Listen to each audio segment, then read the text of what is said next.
আকাঙ্ক্ষা, এই জন আকাঙ্ক্ষাকে উপেক্ষা করে বাংলাদেশের কোন সরকার পরিচালিত হতে পারে না, পারবে না। আমরা পরিষ্কার জানিয়ে দিতে চাই, যারা হযরত ইব্রাহিম আলাইহিস সালামকে মোকাবেলা করার জন্য ফেরাউন হয়েছিলেন, যারা ফেরাউন হয়ে উঠতে চেয়েছিলেন, তাদেরকে মুসা আলাইহিস সালাম মোকাবেলা করতে হয়েছে। যারা আবু জেহেল হয়েছেন, তারা মুহাম্মদুর রাসূলুল্লাহ সাল্লাল্লাহু আলাইহি সাল্লামকে মোকাবেলা করতে হয়েছে। আজকের যুগে যদি কেউ আবার ফ্যাসিস্ট হাসিনা হয়ে উঠতে চান, তাহলে আবু সাঈদ মুগ্ধের অনুসারীদেরকে মোকাবেলা করার প্রস্তুতি নিতে হবে।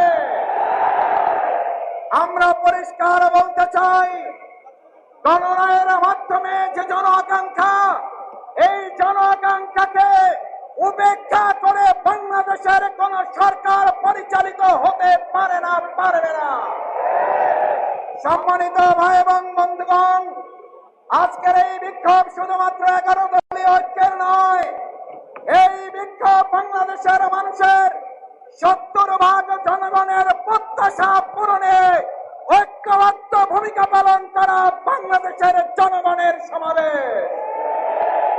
সম্মানিত ভাই এবং বন্ধুগণ, তাই আপনাদের কাছে আহ্বান জানাই, যে যেখানে আছেন আজকের 11 দলীয় ঐক্যের সমাবেশে অংশগ্রহণ করে 69% সমাবেশের জনগণ, যারা জনগণের ঐক্যের পক্ষে একটা সংস্কারের জন্য তাদের রায় প্রকাশ করেছিল, আজকে আমরা শুনছি সংস্কার নয় সংশোধন।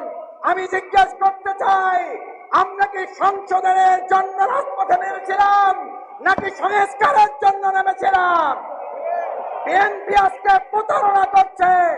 31 দফা দাবির 1 নম্বর দাবি ছিল তারা সংস্কারের জন্য কাজ করবে। আজকে প্রতারণার জবাব তাদেরকে জনগণের সামনে দিতে হবে।